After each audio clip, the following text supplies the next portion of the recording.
Prostro-te com profunda reverência. Peço-te perdão dos meus pecados e graça para fazer com fruto este tempo de oração. Minha Mãe Imaculada, São José, meu Pai e Senhor, meu anjo da guarda, intercedei por mim.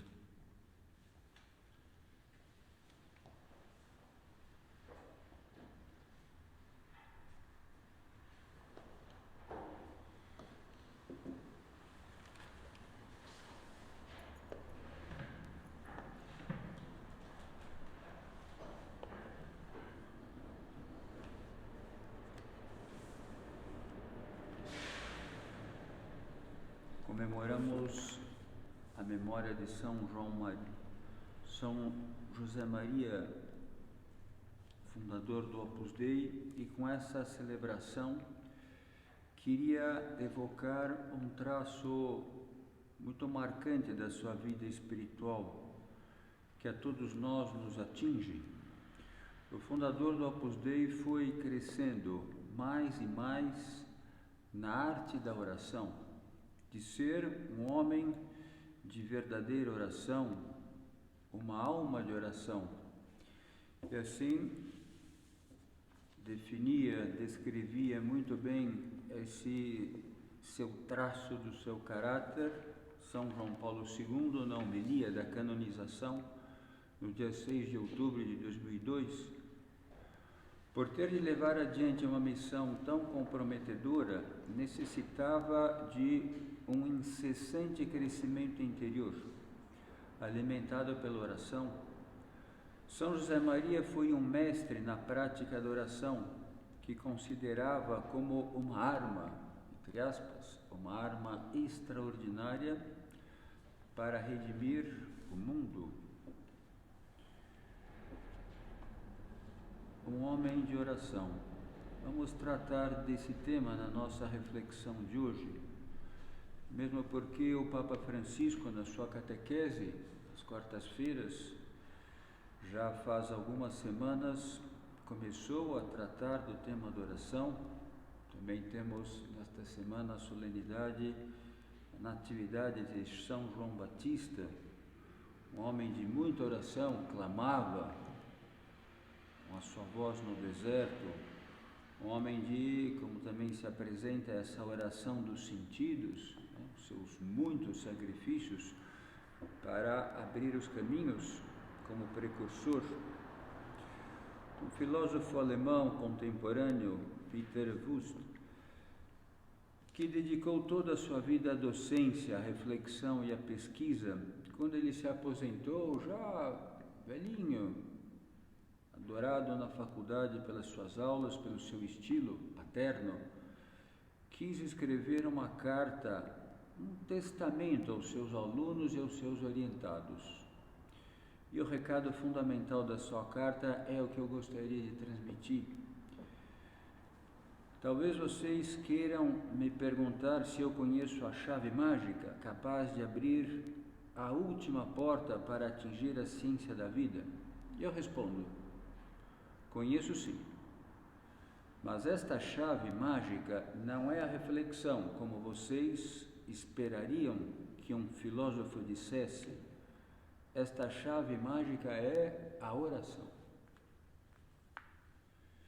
E nós entendemos bem que ele diga que a chave da ciência da vida, isto é, a explicação da vida, a arte de governar a própria vida, esteja na oração.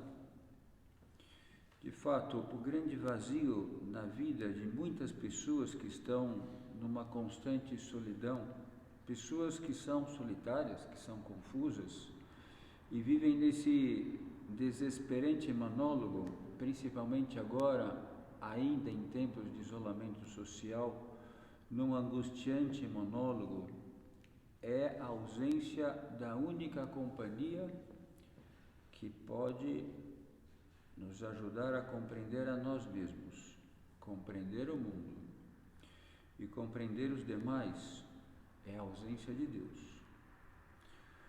Uma referência obrigatória, o grito de Santo Agostinho, tarde te amei, ó beleza tão nova e tão antiga. Tu estavas comigo e eu não estava contigo. Chamaste-me, gritaste, rompeste a minha surdez. Estava também como nós, muitas vezes, metidos em nós mesmos, nessa cegueira, nessa surdez. Como que eu fui te descobrir só agora? Também pode ser uma exclamação nossa, mais profundamente. De fato, é Deus que quer romper a nossa surdez. Cada vez que nasce uma pessoa, Deus cria um interlocutor. E ao longo de toda a vida, Deus tenta, a gente pode dizer assim de uma forma livre e coloquial, Deus tenta puxar conversa. O ser humano, como o catecismo define, o ser humano é capax Dei, capaz de Deus, de ter a Deus como interlocutor, de se comunicar. Quando encontra uma pessoa que aceita este convite, Deus lhe dá a ciência da vida, que é a sabedoria. Para começar, muitas vezes serve-se da fragilidade. O princípio da sabedoria é o temor de Deus, no bom sentido desta expressão, temor de ficar sem Ele, de ofendê-lo, de não tê-lo nas nossas vidas. De fato, rezar, todos nós rezamos, dirigir-nos a Deus de tempos em tempos, de quando em quando. Todo mundo se dirige. É muito difícil encontrar uma pessoa que não reze, principalmente no nosso país. Mesmo quem diz que é ateu, na hora H, a gente faz essa brincadeira, mas isso às vezes se cumpre no Brasil, ateu graças a Deus. E na hora da insegurança, assim a pessoa se dirige. Às vezes na vida das pessoas desorientadas, em vez de oração, surge uma forma degenerada da religiosidade que é a superstição. O fato de rezar de vez em quando, nós sabemos que não é de todo suficiente para adquirir a ciência da vida. Deus queria que fosse bem mais do que isso. Não bastam alguns WhatsApp, se nós pudéssemos imaginar assim, de urgência para com Deus, nem mesmo um áudio na hora do aperto, embora Deus sempre atenda. Ter relações como que comerciais com Deus. Não basta rezar antes de dormir, de manhã ao despertar, embora ajude muito. E é um gancho para Deus, porque se serve disso. Começa-se assim, mas deve-se crescer mais e mais. Deus quer que toda a nossa vida seja um diálogo com Ele. É importante que nós nos atenhamos um pouco nessa expressão que tanto gostava de manifestá-la o fundador do Opus Dei, nessa sua, como que arte, né, na sua prática de oração, como o Papa dizia que a tinha como uma arma, porque precisava empreender muito. E rezava, é bonito recordar, fazia rezar, para que muitas pessoas o ajudassem para levar o Opus Dei adiante. Por exemplo, às vezes, já recebida a mensagem do 2 de outubro de 28, cruzava com um sacerdote na rua, quando ele ia celebrar a Santa Missa, parava: o senhor, por favor, poderia rezar para uma intenção minha? Ia conseguindo, ia pedindo. As primeiras vocações do Opus Dei eram vocações, ele chamava assim, de expiação, pessoas que tinham deficiências, pessoas que padeciam de algum mal, hospitalizadas, e foram entregando as suas vidas pelo Opus Dei, rezando, oferecendo. A oração não é monólogo, a oração boa é como a de Santo Agostinho. Normalmente é Deus que puxa a conversa, tem muitas coisas para nos dizer. Basta que digamos para Ele, como fazemos agora na nossa meditação, que o temos a Nosso Senhor no sacrário. Como que eu saio dessa? São José Maria, se estivesse nos ouvindo, já nos estaria dizendo, pois isso já é oração.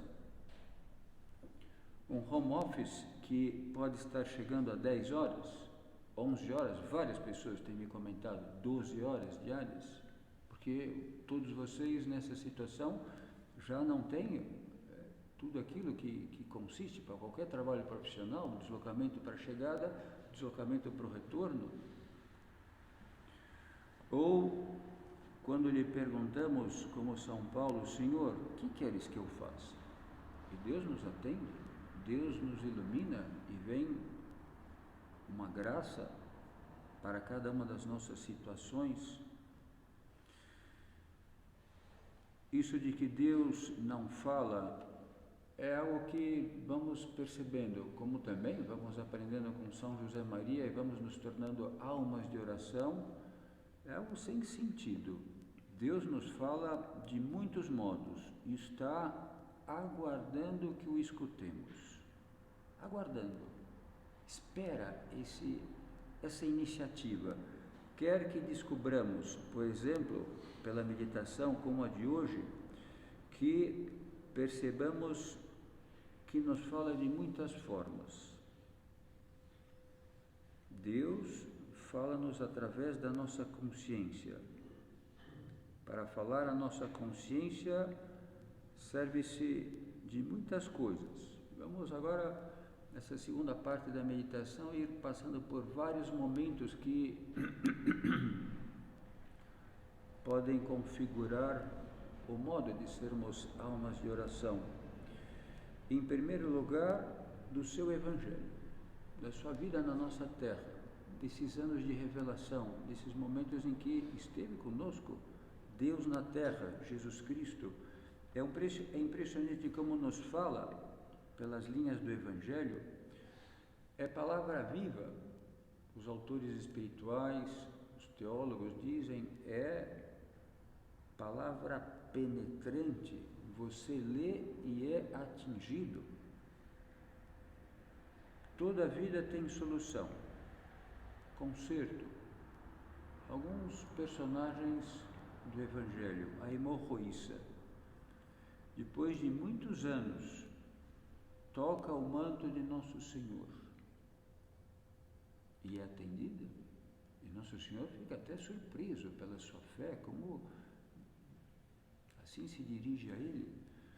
A mulher pecadora surpreendida em adultério, estava tudo perdido, estava muito próxima de ser apedrejada, como a lei de Moisés prescrevia, definia. Assim, as pessoas estavam preparadas e Nosso Senhor, misericordioso que é, como nós recordávamos na semana passada, o Sagrado Coração de Jesus, tem aquela saída magistral que todos nós nos sentimos também pecadores e nos sentimos sempre acompanhados pela sua misericórdia. Aquele que não tiver pecado, atire a primeira pedra. Estavam todos já preparados com as pedras nas mãos para o apedrejamento e foram saindo, como o evangelista nos diz, dos mais velhos aos mais novos, aos mais jovens, porque eram conscientes dos seus muitos pecados. E depois Jesus complementa, ninguém mais te acusa, pois se ninguém mais te acusa, eu também, vai e não peques mais. Pois isso vale muito para a nossa oração. Talvez agora, meu Senhor e meu Deus, creio firmemente que estás aqui, está aqui no sacrário, está nos inspirando.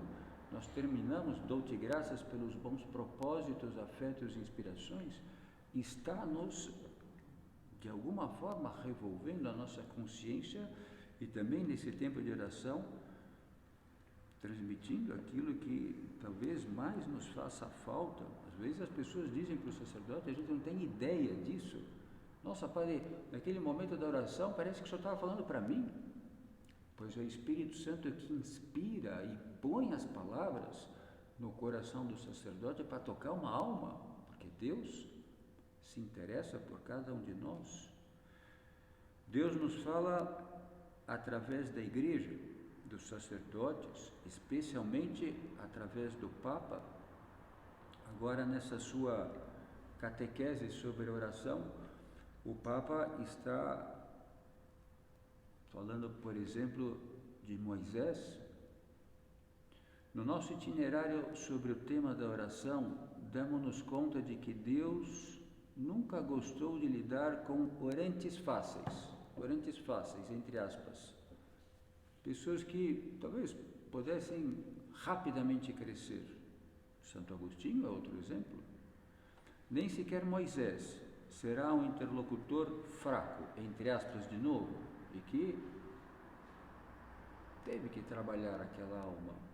Desde o primeiro dia da sua vocação, quando Deus o chama, Moisés é humanamente um fracasso, novamente entre aspas. O livro do Êxodo representa-o na terra de Madiã como um fugitivo. Quando era jovem, sentiu piedade pelo seu povo, pondo-se também da parte dos oprimidos. Vai defendendo uma vez e outra, mas depressa descobre que, apesar das boas intenções das suas mãos, não brota justiça, mas sim, pelo contrário, violência. Daquele episódio, daquela sua luta, eis que se desintegram os sonhos de glória. Moisés já não é um funcionário promissor, e vai crescendo, nós vamos vendo aqueles momentos sublimes, quando se dirige à tenda para estar com Nosso Senhor, conversar. É um paradigma de oração, por isso que o Papa o cita. No momento da transfiguração, quem que aparece? Moisés e Elias, o grande profeta Elias e Moisés, aquele que trouxe a lei, por isso assim intitulada a Lei Mosaica, e acabou sendo um homem de muita oração, um homem de Deus. Muitas vezes Deus fala-nos através dos nossos pais, com 20, 25 anos, cada um de vocês, com 30, e até quando vamos nos tornando mais velhos, muito temos a aprender. O Papa tem falado disso também, fala que a importância de ouvir os mais velhos, de ouvir, ele apresenta essa realidade, os anciãos, os nossos pais, os nossos avós. Deus fala-nos através de pessoas prudentes, um tio, um amigo, principalmente o sacerdote. Na missa de um domingo, ou durante uma missa, durante a semana, como muitos de vocês têm me comentado na direção espiritual, nessa orientação que o sacerdote, a gente pode dizer dessa forma, muitas vezes funciona como um coach, como um personal, que vai definindo um percurso, que vai orientando, que vai também fazendo rezar, e vai assim crescendo em ser alma de oração, pessoas que nos dizem verdades. Cada um desses nossos interlocutores, Deus também nos fala através dos acontecimentos da vida, alegrias, tristezas, decepções. Como comenta o prelado do Opus Dei, o senhor Fernando Cares, ele nos diz, numa carta que escreveu agora muito recentemente, no dia 19 de junho, ele diz: contemplamos especialmente o Sagrado Coração de Jesus. Esta data é uma ocasião para nos deixarmos surpreender novamente pela maravilha de que Deus, quis se aproximar dos homens, a ponto de ser um de nós, com um coração como o nosso em tantos sentidos. Nesse ponto ponto 27 do Catecismo, em que nós vamos cada vez nos dando mais e mais conta de que somos capazes de Deus, nesse ponto o Catecismo vai nos apresentando essa realidade de que Deus busca o homem, quer estar com o homem, quer tê-lo como interlocutor. Monsenhor Fernando continua, o prelado da obra: Jesus deseja para nós, em meio às indas e vindas do dia a dia, uma paz autêntica, serenidade e descanso. Por isso que o fundador dizia: sermos semeadores de paz e de alegria, darmos paz, essa paz que é consequência da nossa oração, essa paz que é consequência da nossa amizade com Deus, essa paz que também é consequência de uma alma que luta, como João Batista, a oração dos sentidos, e sacrifica e se mortifica e pede pelas suas ações.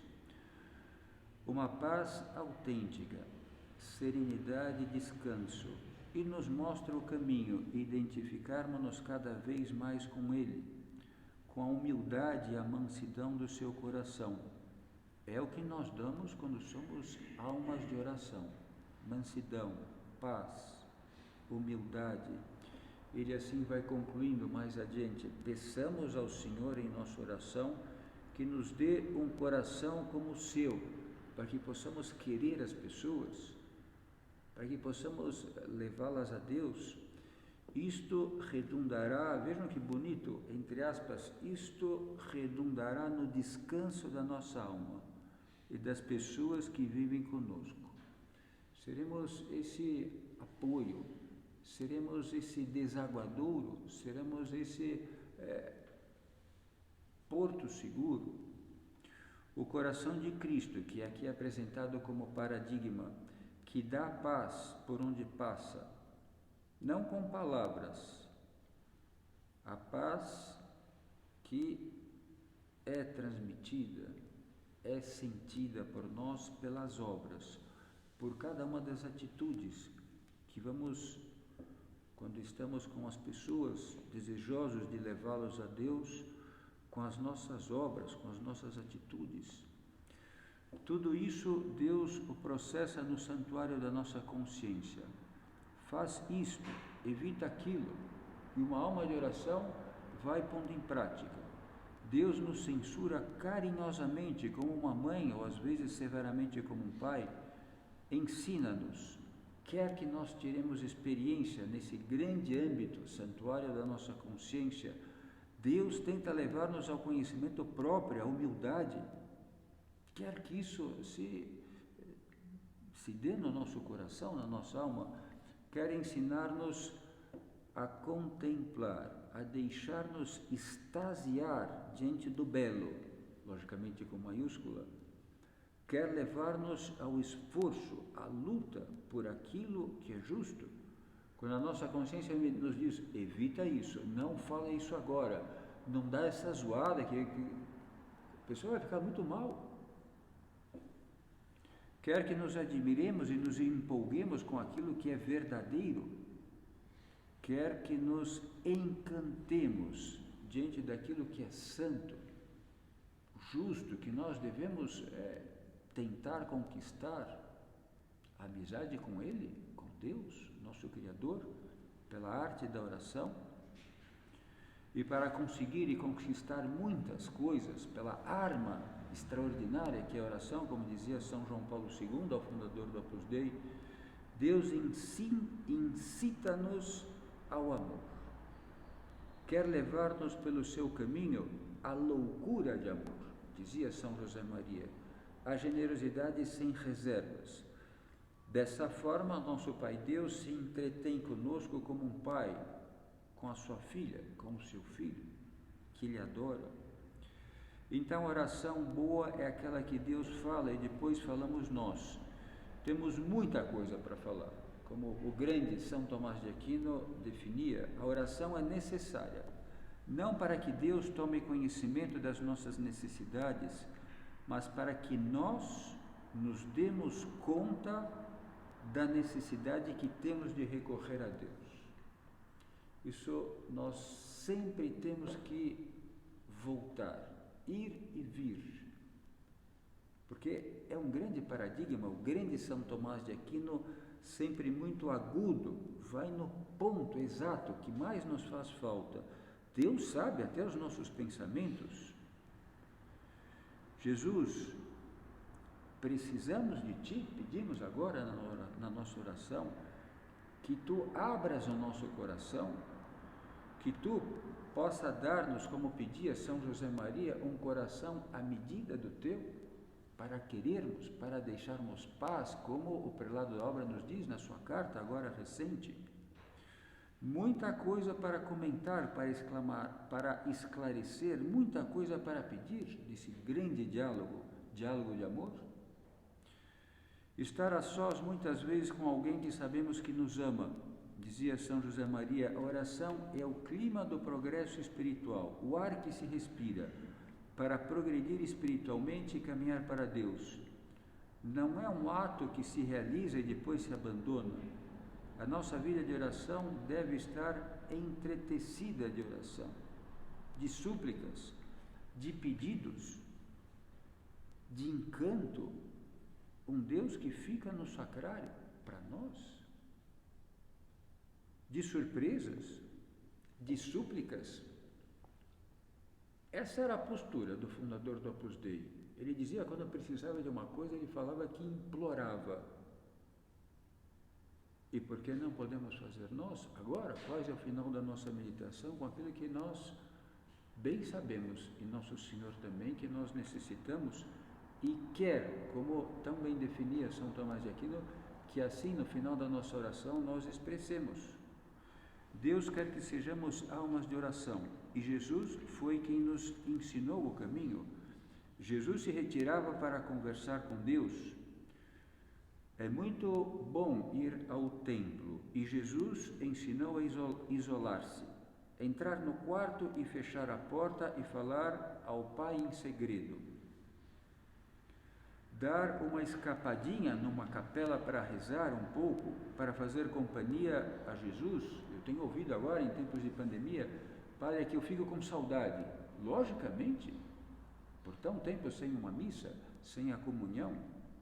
Trocar o almoço mais longo por um mais curto, almoçar assim bem rapidamente e ficar numa capela rezando o terço, por exemplo, pedindo a Nosso Senhor para algo importante na pandemia, desemprego, tensão, depressão, contágio, sequelas. Agora, recentemente eu li que os recuperados, entre aspas, as pessoas ficam sequeladas, com falta de ar.